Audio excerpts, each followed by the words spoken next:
통해서 저에게 주셨던 은혜들을 함께 나누기를 원합니다. 우리 지체들은 이 청년 브릿지 공동체라는 이름으로 새롭게 태어나게 되는데, 의롭다는 말, 의인이라는 말을 들으면은 어떤 사람들이 혹시 생각나세요? 의인 하면 의로운 사람. 그러면 최근에 보니까 최근에 몇 년간의 그 한류들 영화들은 거의가 그렇지만 그 히어로물들이 많죠. 영화들 뭐 어벤져스랄지 어벤져스에 나오는 그 각각의 캐릭터들을 가지고 만든 그 영화들 보면 굉장히 일반적인 사람들이 주인공이 아니죠. 그 사람들. 예. 막 보면 그 어때요? 막 이렇게 거미줄을 막 날리면서 빌딩 사이를 막 날아다니면서 정말 언제 그런 범죄를 어떻게 이렇게 알고 찾았는지 모르겠지만 그것만 찾으러 다니는 사람 같아요.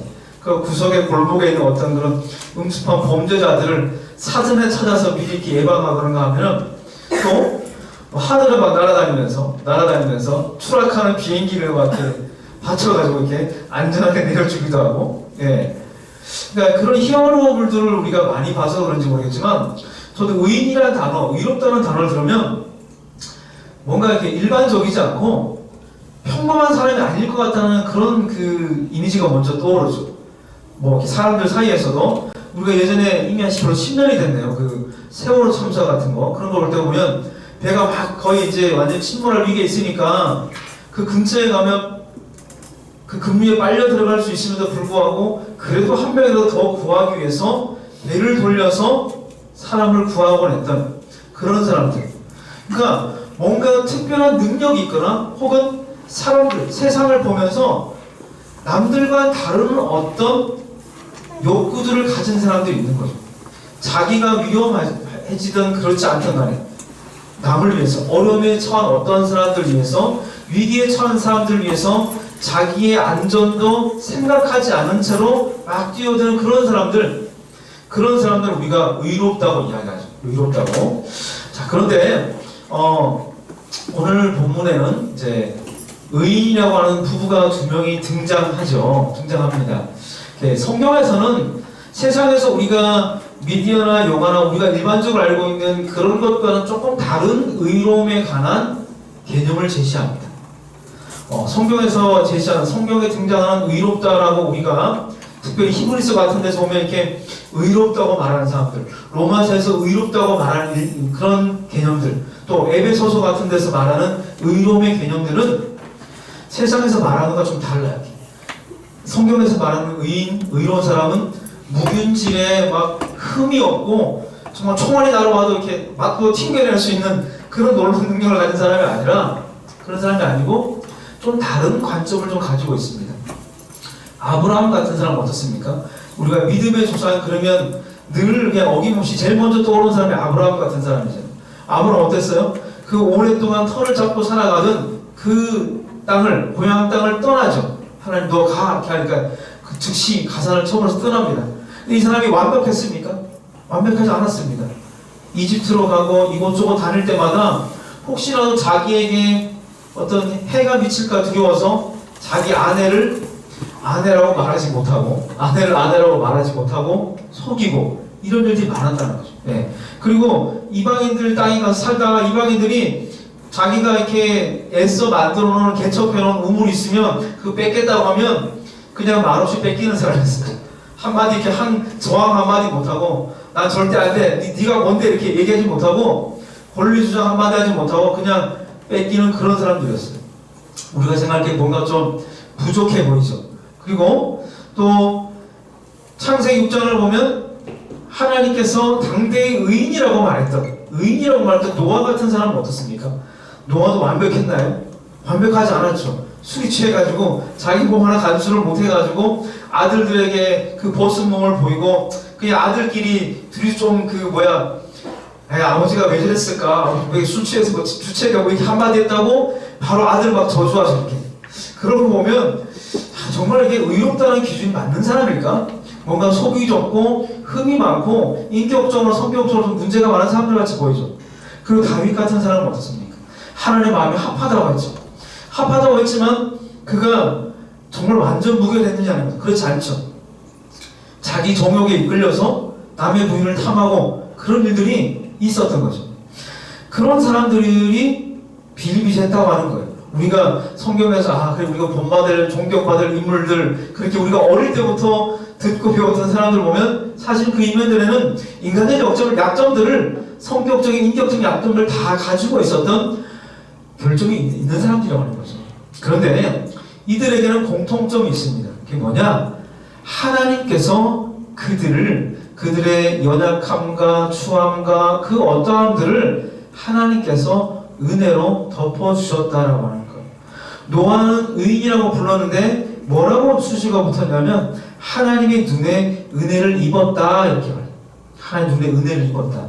성경에서 말하는 의인은 그러니까 뭐 완전 부결하고 특별한 어떤 비범한 사람들이 아니라 하나님께서 의롭다고 해주신 사람들, 하나님 은혜를 입은 사람들, 그리고 그 은혜를 따라 살아갔던 사람들, 뭔가 자신에게 문제가 있고 결점이 있으면 실수를 했으면 즉시 하나님께서 좀 그 잘못들을 용서해 주실 것을 죄사함의 은혜를 또한 구했던 사람들, 은혜를 구하면서 살아갔던 그런 사람들이라고 하는 거예요. 그러니까 우리가 의인 그러면 나는 의인일까? 내가 정말 그 의로울 수 있을까? 이런 고민할 수 있을 것 같아요. 그러나 우리도 그런 의인으로 살아갈 수 있다라고 하는 것입니다. 왜? 우리는 하나님께서 우리를 의롭다고 해주셨죠. 그리고 우리는 하나님의 은혜를 구하며 또 그 은혜를 경험해본 그런 사람들이기에 우리는 이미 의인으로 살아갈 수 있는 것입니다. 오늘 이게 사가랴와 엘리사벳에 관해서 이제 이 본문 이야기를 시작하는데 누가복음을 제가 이제 룻기에 이어서 이제 누가복음을 가지고 이제 말씀을 이제 좀 나누고 할 텐데 누가복음을 한마디로 딱 추린다면 하나님을 만난 사람들에 관한 이야기, 누가가 전해주는 예수님의 이야기, 그 예수님을 만난 사람들의 이야기 이렇게 생각하고 보시면 될 것 같습니다. 오늘 그 첫 번째로 이제 사가랴와 엘리사벳이라고 하는 이 부부가 등장하는데 이 사람들의 신상에 관해서 아비야 반열에 있는 제사장 가문의 제사장의 혈통이다라고 이야기하고 있습니다. 그리고 6절을 보면 이 사람들은 하나님 앞에 의인이기 때문에 의인인데 모든 계명과 규례대로 흠이 없이 행했다 이렇게 이야기해요. 그래서 굉장히 열심히 살려고 했던 사람들인 거죠. 하나님 뜻대로 살아보기 위해서. 자, 그런데 이 사람들에게는 어떤 특별한 문제가 있었습니다. 7절을 보니까 부인인 엘리사벳이 잉태를 못함으로 임신할 수 없는 그런 여인이었습니다. 그리고 자식이 없었고 게다가 나이까지 많았다고 해요. 그러니까 나이가 점점 많아지니까 임신을 이제 아이를 가질 가능성은 점점 줄어드는 거죠. 그런데 우리가 믿음 생활을 하면서 늘 우리가 자주 듣던 이야기가 있잖아요. 하나님 말씀의 뜻대로 순종하고 살아가고 그 뜻대로 살아가는 사람들, 그 뜻 쫓아 살아가는 사람들에게는, 믿음의 사람들에게는 하나님께서 은혜를 주시고 축복하신다는 그런 우리가 갖고 있는 어떤 공식들이 있죠. 근데 그 공식대로 본다면 이 사람들은 과연 의인이고 하나님의 모든 계명과 규례대로 흠이 없이 행했을까요? 뭐 그런 의심이 좀 들 수도 있겠죠. 시편 127편 3절에서 5절까지를 보면 이렇게 이야기합니다. 보라, 자식들은 여호와의 기업이요 태의 열매는 그의 상급이로다. 그러니까 하나님께서, 자식들이 하나님께서 우리에게 주신 선물이고, 우리가 믿음에 따라서 믿음 생활 잘할 때 주셨던 하나님이 주신, 의인들에게 주시는 상급이라고 말하는 거죠. 그렇다고 한다면 이 사람들은 우리가 일반적으로 알고 있는 통념들과 이 말씀대로 한다면 이 본문은 이렇게 좀 달라져야 할 것 같아요. 이 두 사람이 하나님 앞에 의인이고 주의 모든 계명과 규례대로 흠이 없이 행하더라. 그래서 엘리사벳이 많은 자녀를 낳았다. 적어도 정말 3남 4녀 정도는 낳고 정말 다복하게 살았다. 이렇게 기록되어 맞지 않을까 하는 거죠. 우리는 이제 여기서 우리가 한 가지 발견하게 되는 어떤 특별한 주제가 이제 등장하는 거죠. 하나님께서 분명 믿음의 사람들에게 축복의 약속을 주셨어요. 축복하시겠다고, 형통하게 하시겠다고 약속을 주셨습니다. 그런데 이들의 현실은 그렇지 않은 경우가 있다고 하는 거예요. 하나님께서 말씀하신, 하나님께서 하늘에서 정말 약속하시고 우리에게 주시겠다고 약속했던 그 약속과, 축복의 약속과 형통의 약속과 우리가 살아갈 이 현실이 때로는 일치하지 않는 때가 있다고 하는 거예요. 약속과 현실이 일치하지 않는 것, 그것을 우리는 종종 보게 된다라고 하는 거예요. 이 사람들이 흠이 없고 정말 그렇게 흠이 없이 살던 사람들이고 의인이라고 기록되었는데도 불구하고 자식이 없어. 그러니까 이들을 보면서 사람들이 어떤 생각을 했을까요? 유대인들의 사고방식은, 유대교는 기독교와 많이 차이가 있습니다. 유대교는 기본적으로 인과응보적인 사고를 갖고 있어요. 그래서 예수님께서 변화산에서 내려오셨을 때 그 귀신 들린 아이가 막 찾아오잖아요. 그러면 그 아이를 두고 사람들이 막 제자들을 삥 둘러싸가지고 막 논쟁을 벌여요. 예수의 제자들, 이 아이가 지금 귀신에 들렸다고 목숨병에 걸렸는데 이거는 이 아이의 죄 때문이냐, 이 집안에 흐르는 죄 때문이냐, 이 부모의 죄 때문이냐, 어떤 것 때문인 것 같냐, 그거 좀 우리에게 좀 얘기해줘. 이렇게 예수가 선지자라면서, 예수가 하나님의 아들이라면서 예수를 따르고 다녔던 너희가 한번 우리에게 좀 시원하게 해결책을 좀 제시해줘. 이거 도대체 왜 이런 거야 도대체? 이런 질문들을 하곤 했다는 거죠. 그러니까 이 사가랴와 엘리사벳 부부가 의롭고 정말 하나님 보시기엔 의로웠지만 사람들 보기에는 이들을 보면서 그런 생각을 하는 사람들이 있었다고 하는 거죠. 이들을 향해서 저 사람들은 도대체 왜 자녀가 없을까? 우리 조상들의 내려오는 그 말씀에 따르면 자식은 하나님이 주신 기업이고 상급인데 왜 그런 거지? 이런 의심의 눈초리들 그 가운데 있을 수 있다라고 하는 것이죠. 자, 그런데 오늘 이 사가랴와 엘리사벳에게, 특별히 사가랴 사람에게 이 집안에 어떤 특별한 사건이 발생합니다. 이게 뭐냐면 이제 사가랴는 이제 제사장 가문의 사람이었는데 당시에는 이제 유대인들의 제사장이 한 8,000명 정도 됐다고 해요. 8,000명 정도. 8,000명에서 10,000명 사이인데 그것을 24개로 이렇게 조가 나뉘어져서 절기 때마다 예루살렘 성전에 가서 제사장의 집례를 행합니다.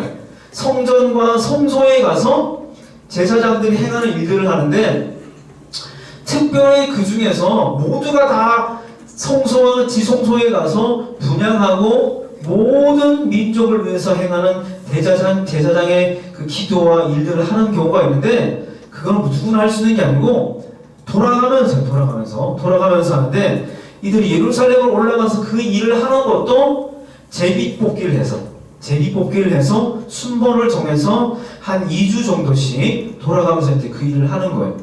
그리고 그 일을 이제 기다리는 순번들이 많았으니까 한 번 뽑혔으면 다시는 기회가 오기가 쉽지가 않았던 거죠. 네. 그러니까 이 사가랴라고 하는 이 사람이 제비뽑기에서 당첨이 돼서 예루살렘 성전에 올라갑니다. 그리고 성전에 올라가서 제사장이 행하는 그 일들을 행하는데 갑자기 천사 가브리엘이 나타나서 너의 간구함을 듣고 너의 간구함이 정말 하늘에 닿았다. 이렇게 하늘에 닿아서 이제 네 아들 엘리사벳이 아들을 낳을 거야. 이렇게 얘기해 주는 거예요. 아들을 낳을 것이라고. 그리고 그 이름을 요한이라고 지어라. 이름까지 알려줍니다. 이름까지. 특이하죠. 굉장히 놀라운 일이죠. 요한이라는 이름을 지어라. 그리고 그 아이가 어떤 아이인지, 그 아이가 앞으로 감당하게 될 일이 무엇인지도 상세하게 알려줍니다. 16절과 17절을 보면 그 아이의 이름이 요한이고 이스라엘 자손을 주 곧 그들의 하나님께로 많이 돌아오게 하겠습니다. 그가 또 엘리야의 심령과 능력으로 주 앞에 먼저 와서 아버지의 마음을 자식에게 거스르는 자를 의인의 슬기에 돌아오게 하고 주를 위하여 세운 백성을 준비하리라. 도대체 이 아이는 누굴까요? 아마 눈치를 채신 분 계실 것 같아요. 요한, 신약 성경의 복음서에 자주 등장하는 요한이라고 하는 사람. 이 사람은 누굽니까? 이 사람이 바로 주의 길을 예비하는 사람. 세례 요한이에요. 세례 요한. 그러니까 사가랴와 엘리사벳은 누구냐? 세례 요한의 부모가 되는 그런 사람이다라고 하는 것입니다. 하나님께서 지금 천사를 통해서 사가랴에게 이 일들을 이제 알려주신 것이죠. 보통은 이 이야기만 다루면은, 이야기만, 겉으로 드러난 이야기만 이렇게 읽다가 보면, 어느 부림으로 고통하는 가정에 정말 아들을 달라고 열심히 기도했더니 하나님께서 자녀를 주셨어. 새 생명을 주셨어. 이렇게 단순화시키기가 참 쉽죠.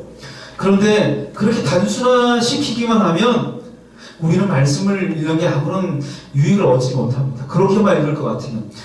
근데 좀 다르게 좀 생각해 볼 필요가 있습니다. 이 사가랴라고 하는 사람, 하나님 앞에 의인이라고 하는 이 사람, 정말 이 부부가 아들을 달라고 자기 집의 가문의 대가 끊어졌기 때문에, 자녀가 없는 사람은 수치를 당하고 수모를 당하기 때문에 그것에서 벗어나고 싶어서 그것만을 기도했을까 하는 것이죠. 정말 자기 가문의 대가 끊어지고 남들 갖는 아이도 갖고 싶고, 그래서 그런 개인적인 욕망으로 이들이 개인적인 어려움을 해결받게 해달라고 날마다 부르짖고 기도했을까. 그래서 가브리엘 천사가 탁 나타나서 네가 너무 열심히 기도하니까 너희 집안의 딱한 사정을 듣고 아들을 주실 거야. 마치 그 물에 도끼를 빠뜨렸더니 펑펑 울고 나무꾼에게 산신령이 도끼를 딱 들고 나타나서 이 도끼가 네 거냐? 이렇게 묻는 것처럼 그렇지 않았다고 하는 것입니다. 사가랴가 어떤 기도를 했을까? 그것은 1장 67절부터 71절까지를 보면 우리가 짐작할 수 있습니다. PPT가 아마 있을 텐데 없으면 저 함께 보겠습니다. 67절부터 71절을 보면 뭐가 나오냐면 이제 아들이 태어납니다. 세례 요한이 태어납니다. 그러니까 모두가 축하하고 기뻐해 주는데 사가랴가 67절 이렇게 얘기합니다. 그 부친 사가랴가 성령의 충만함을 받아 예언하여 이르되, 사가랴가 아이를 보고 나서 성령의 임재를 받고 대언하기 시작합니다. 뭐라고 하느냐? 찬송하리로다. 주 이스라엘의 하나님이여 그 백성을 돌보사 속량하시며 우리를 위하여 구원의 뿔을 그 종 다윗의 집에 일으키셨으니 이것은 주께서 예로부터 거룩한 선지자의 입으로 말씀하신 바와 같이 우리 원수에게서와 우리를 미워하는 모든 자의 손에서 구원하신 일이다. 사가랴가 기뻐했다고 하는 것이죠. 아이를 보고 기뻐했는데, 기뻐하면서 정말 찬양하며 이렇게 막 선포했어요. 아이를 보면서 뭘 했느냐? 이 아이를 보면서 하나님께서 구원의 뿔을 다윗의 집에 일으키셨습니다. 이것은 예전부터 거룩한 선지자의 입으로 말씀하신 것입니다. 이것이 우리 원수와 우리를 미워하는 모든 자의 손에서 이스라엘을 구원하시는 일입니다 라고 했다라고 하는 거예요. 사가랴가 기도한 것은 어떤 것이었겠습니까? 이스라엘 사람들, 우리가 단순히 이스라엘 사람을 얘기하지만 기원전 586년에 느부갓네살에서 남유다가 멸망하고 나서 바벨론 땅으로 끌려갔던 사람들, 그리고 그 사람들은 그곳에서 정말 새롭게 변해서 돌아옵니다. 새롭게 변해서 새로운 공동체로 돌아오는데, 단순히 그곳으로 끌려간 유다의 귀족들과 그들이 돌아온 것이 아니라, 신족 공동체로 돌아온 게 아니라 자기들이 그곳에서 왜 나라가 멸망할 수밖에 없었는가, 그리고 우리가 무엇을 잘못했고 어떻게 하나님 앞에 새롭게 거듭나야 하는가, 그런 것들을 경험하고 결단하는 신앙의 공동체로 돌아옵니다. 그래서 그들이 돌아와서 성전도 재건하고 그 이후에 여전히 나라가 회복되지는 못했지만 로마 제국에 의해서 나라가 막 이 땅 저 땅, 그렇지만 작은 땅이 막 여러 땅으로 조각조각 나누어지는 그 상황 가운데서도 이들에게는 한 가지 신념이 있었습니다. 우리를 통해서 남겨진 이 유다의 혈통들을 통해서 남겨진 우리를 통해서 하나님께서 이 땅 가운데 우리를 다시 우리 민족을 구원할 메시아를 보낼 것이다. 우리를 건져내실 그리스도를 우리에게 보내실 것이다. 그런 믿음이 한 가지 있었다는 것이죠. 그게 바로 이들이 예언한 이 거룩한 선지자가 바로 이사야 선지자입니다. 이사야 11장 등장하는 것처럼 작은 새순이 나고 그가 바로 새순처럼 나는 그가 바로 평화의 왕이고 모사의 왕이 그리스도시다라고 얘기해요. 그런 믿음을 갖고 있었던 것이죠. 그런데 누구나 그래서 그 일들을 향해서 그들은 한 가지 큰 목표를 가지고 달려갑니다. 언젠가는 이 땅이, 언젠가는 하나님의 백성인 우리의 정말 독립된 나라가, 하나님 나라가 이곳에 세워질 것이다. 메시아를 통해서 그 일이 일어날 것인데, 그 메시아는 어디서? 다윗의 집안 가운데서, 우리를 통해서, 우리 가운데 어떤 사람을 통해서 하나님께서 그를 보내주실 것이다 하는 것.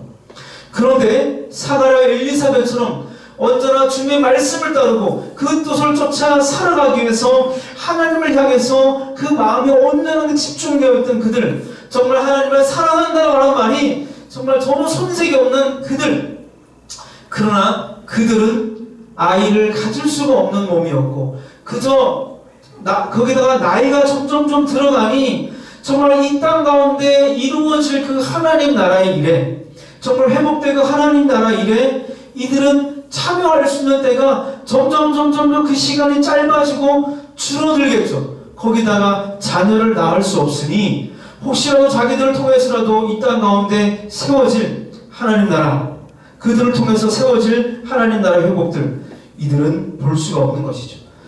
정말 우리가 하나님을 사랑하고 하나님께서 예언하셨던 대로 선지자 입을 통해서 선포하셨던 것처럼 이 땅 가운데 하나님 나라가 다시 회복될 것이고 우리를 통해서도 그 일들이 일어나고 우리가 그 일에 참여하기를 원하는데 그럴 기회가 없다라고 하는 것은 자녀를 낳을 수가 없는 그러한 사람들이기 때문에, 그렇기 때문에 혹시라도 물론 자기들을 통해서 메시아가 날 것이다 그럴 수도 있겠죠, 그죠? 그런 것을 꿈꾸는 사람이 있었는지 모르겠으나 적어도 유다의 혈통을 통해서 메시아가 올 것이라고 하는 그런 생각들을 가지고 있었다고 하는 거예요.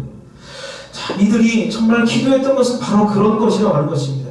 이 땅에 정말 하나님께서 이루실 그런 하나님 나라, 그 하나님 나라의 역사에 내가 참여하기를 원하는데, 그러나 참여할 수 있는 그런 최소한의 작은 기회조차 자기들에게는 주어지지 않음, 그것이 어쩌면 이들에게 가장 큰 슬픔이고 고통스러움이었을 수도 있을 것인 것이죠. 그저 자녀가 없어서 무시당하고 수치를 당하는 것, 그것이 아니라 정말 하나님 나라의 일들을 그 일에 참여하기를 원하는 어떤 하나님을 사랑하는 이 늙은 제사장 부부에게 그것이 큰 아픔이고 슬픔일 수 있었다라고 하는 것입니다. 하나님께서는 분명 의인들을 통해서 하나님의 은혜를 구하고 하나님의 뜻을 쫓아 살아가며 하나님께로 그 마음이 온전히 집중되어진 그런 사람들을 통해서 하나님은 분명 그들에게 은혜를 주시고 그들을 사용하십니다. 그들을 통해서 하나님께서는 하나님의 역사를 새롭게 열어 가십니다. 가브리엘 천사가 나타나서 이제 너의 집안 가운데 자녀가 태어날 것인데 그 아이가 바로 너희가 그토록 오랜 시간 수백 년 동안 기도하고 고대하던 메시아의 그리스도의 길을 예비하고 준비하는 그런 사명을 띈 사람이다. 그런 자가 왔다는 것은 무엇입니까? 곧 그리스도께서 오실 것이라고 하는 것이죠. 말라기 선지자 이후로, 그러니까 제2성전이 거의 다 지어진 그 무렵부터 해서 이 복음서까지는 400여 년간의 그 공백기가 있습니다. 선지자도 나타나지 않으셨고 꿈으로도 나타나지 않으셨어요. 하나님께서 침묵하신 거예요. 하나님께서 그냥 아무 말씀도 하지 않으신 거예요. 그런데 오늘 가브리엘이라고 하는 가브리엘이라는 천사는 어떤 천사냐면, 천사들마다 이 성경에 등장하는 천사들마다 각자 그 맡은 역할이 있습니다.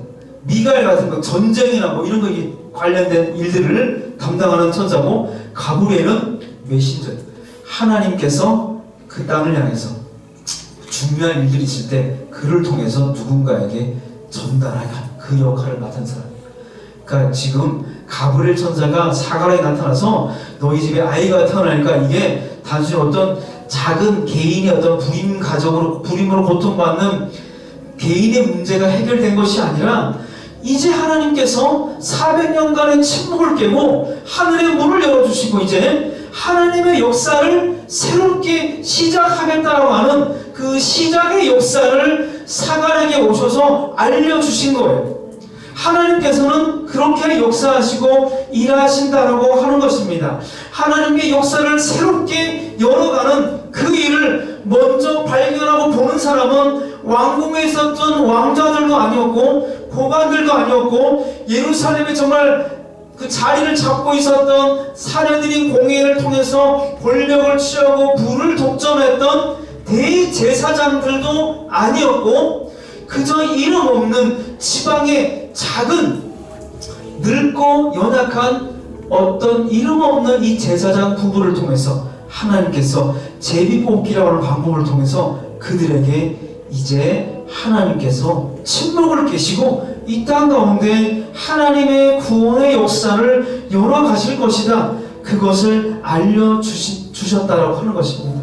예수님께서 태어나심을 알게 된 것도 그 소식을 듣게 된 것도 들판에 양을 치던 아주 낮고 낮은 자리에 있던 목자들이 먼저 그것들을 목격하고 듣게 되었었죠.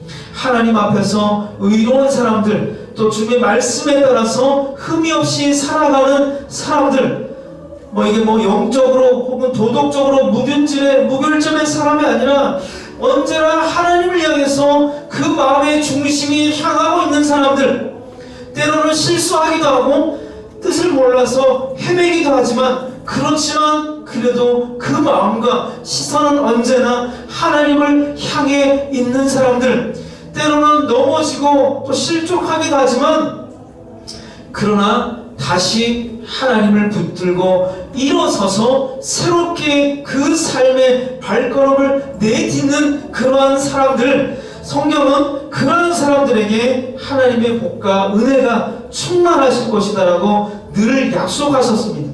그래서 오늘 그러한 삶을 살아가고 있다라고 말하고 있는 이 부부에게 그리스도의 탄생에 그리스도의 오심의 소식이 들려지게 되는 것입니다. 누가복음을 보면 의롭고 경건한 사람들에 관한 이야기가 많이 등장합니다. 이 사람들을 보면요, 예를 들면 누가복음 7장에 등장해서 자기의 하인이 죽게 되어서 주님께 와서 그 하인을 구해달라고 애쓰는 그러한 사람들, 또 고넬료처럼 베드로를 찾아가서 예수님을 받아들이는 이방인과 유대인 사이에 놓여져 있던 인종이라고 하는 그 높고 높은 벽을 무너뜨린 그러한 사람들, 이러한 사람들 모두가 하나님을 향해 그 마음이 신실한 사람들, 하나님의 은혜에 참여하며 하나님께서 오늘 이 땅 가운데 이루실 그 일들을 꿈꾸며 살아가는 사람들, 지금 비록 자신들의 삶 가운데 간절한 부르심들과 때로는 그 부르심과 그 기도 가운데 주셨던 약속들이 지금 당장 이루어지지 않아서 응답이 없는 것 같고 하나님 나를 때로는 떠난 것 같고 그러한 침묵 가운데서도 그것들을 품고 견디며 하늘을 향해 여전히 하나님의 뜻을 구하며 하나님을 향해 발걸음을 걸어가는 작은 한 사람 한 사람들, 그러한 사람들을 하나님은 의롭다 부르셨다라고 하는 것입니다. 하나님은 오늘 이 땅 가운데서, 오늘 이 세대 가운데서 그런 의롭고 경건한 사람을 찾고 계십니다. 불의로 인해서 무너져가는 이 땅을 위해서 성을 쌓고 때로는 성이 무너진 그 틈을 막아서서 하나님의 진노를 자신이 그냥 받아내겠다라고 하며 하나님의 심판을 피하게 할 그러한 사람들을 하나님께서는 여호와의 제사장이다, 너희가 하나님의 봉사자다라고 말씀해 주신다라고 하는 것입니다. 우리가 요즘 돌아가는 세상의 일들도 그렇지만 우리 개인적으로도 그렇죠.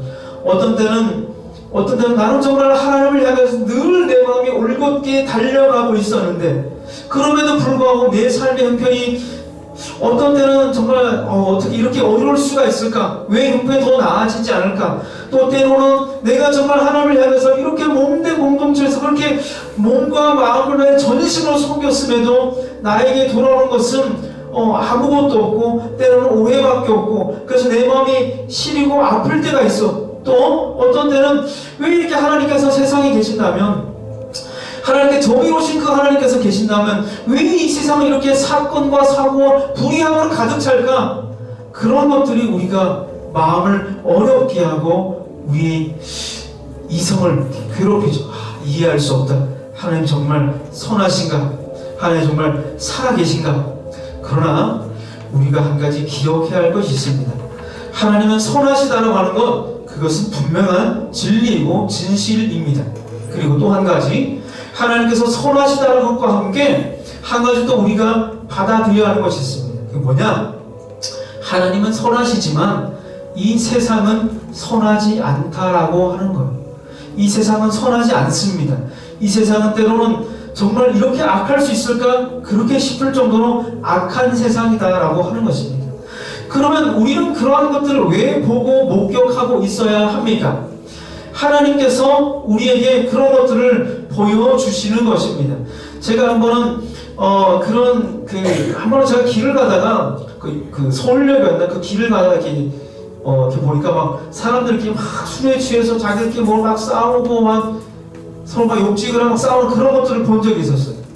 이제 그런 걸 보면서 정말 이렇게 어떻게 저렇게까지 막 서로 이렇게 막 죽일 듯이 싸울 수 있을까, 막 저럴 수 있을까, 정말 보기에도 너무 그런 상황들이 역겹기도 하고 좀 안타깝기도 하고 막 화가 나기도 그래요. 그런데 제가 그날 그것들을 보면서 제 마음에 주신 마음이 있어요. 그게 뭐냐면, 정말 내가 보기에도 저렇게 내 마음이 아프고 답답하고 화가 나는데 하나님이 저걸 보실 때는 어떤 마음일까? 하나님도 그러하시겠구나. 하나님께서 선택하신 사람들에게 그것을 일부러 보여주실 때가 있습니다. 보여주십니다. 그리고 때로는 그 마음의 아픔을 느끼게 하실 때가 있습니다. 그 아픈 감정이 어떤 것인지 알게 하십니다. 그것은 하나님께서 지금 이 땅을 향해서 일어나는 모든 왜곡되고 불의하고 부조리하고 나쁜 그러한 상황들을 보시면서 우리와 마찬가지로 하나님도 이 땅을 보시면서 슬퍼하고 계시고 하나님 마음도 그렇게 아프고 쓰리라고 하는 것을 하나님의 마음을 우리에게 알려주시는 거예요. 이 땅에 수많은 몸된 교회들이 때로는 분열하고 무너지기도 하고 다툼이 있죠. 우리가 그런 것들 보면 이해할 수 없고 내 마음이 상하고 화가 나죠. 하나님도 그러하시다라고 하는 것입니다. 그래서 하나님은 그런 사람들을 부르십니다. 그런 사람들의 그런 아픈 마음들을, 하나님의 아픈 마음을 나누어 주십니다. 함께 하자고 나누어 주십니다. 그리고 하나님께서는 그 아픈 마음들로, 그 아픈 마음들이 그저 우리 안에 상처가 되어서 우리를 짓누르고 우리를 무릎 꿇게 만드는 것이 아니라 그 아픈 마음을 품고서 그 아픔을 마음을 하나님의 마음을 품고서 기도하기를 하나님은 기다리고 계시는 것이죠. 그 아픈 마음을 품고서 하나님 정말 이 땅이 이렇습니다. 하나님 정말 그 마음이 아프시죠. 제 마음도 이러합니다. 그런 것들을 보여주시는, 그리고 그러한 기도를 통해서 하나님께서는 이 땅 가운데 하나님의 역사를 시작하시는 것입니다. 다니엘서를 보면 다니엘이 자기 나라가 회복될 때가 지났음에도 불구하고, 때가 다가오는데도 불구하고 아직 회복되지 않았구나, 그 사실을 알자 막 금식하면서 기도했습니다. 그랬더니 천사가 나타나서 그리고 하는 말이, 네가 기도하는 그 순간에 이미 하늘에서는 응답이 되었다. 그래서 내가 그 소식을 전달하려고 너에게 오는 중이었다. 오는 중에 정말 수많은 그런 영적인 싸움들과 그것들 가운데 내가 좀 지체되었다라고 이야기를 합니다. 우리가 기도하기를 하나님은 바라고 계십니다. 이 땅의 불의함들을, 공동체의 아픔을 품고 하나님은 기도하는 그러한 의인들을 찾고 계신다라고 하는 것입니다. 저는 우리 이 브릿지 공동체가 그런 공동체가 되었으면 좋겠습니다. 그 브릿지라는 게 어떤 거예요? 다리잖아요, 다리. 다리의 역할이 뭐예요? 이쪽에서 한쪽으로 건네주는 거죠. 이쪽에서 이쪽으로 건네주는 것이죠. 예. 우리에게 하늘에서 지금 준비하고 있는 그 역사들을 우리의 기도를 통해서 이 땅 가운데, 우리의 공동체 가운데 하나님께서 준비하신 은혜들과 우리 가운데 역사하실 그 하나님 나라의 역사들, 우리가 그것들을 우리를 통해서, 우리의 기도를 통해서 이 땅 가운데, 이곳 가운데서 그것을 이루어내는 그런 다리가 될 수 있어야 하는 것이죠. 하나님이 또한 우리를 그렇게 부르셨다라고 하는 것입니다. 그래서 우리는 이 땅을 보면서 이 땅에 정말 하나님의 약속과 현실 사이에 일치하지 않음을 보면서 때로는 아파하고 또 고통스러워하지만 그 고통스러움을 넘어서서 그것이 곧 하나님이 우리에게 주신 마음임을 알고 하나님의 역사에 참여하기 위해서 우리 함께 기도할 수 있어야 하겠습니다. 그러한 기도가 곧 하나님 나라의 역사에 우리가 참여하는 첫 번째 시작이 되는 것입니다. 그럴 때 하나님의 은혜가 우리에게 특별하게 임하게 되어질 것이고, 우리 진짜 한 사람 한 사람을 통해서 그런 하나님 은혜들을 누리고 나눌 수 있는 그러한 것들, 약속과 현실의 그 모순이 일치되는 것들을 우리가 보게 될 것입니다. 우리 그렇게 함께 기도하며 나아갔으면 좋겠습니다. 우리 함께 찬양하며 또 결단하는 기도 하도록 하겠습니다.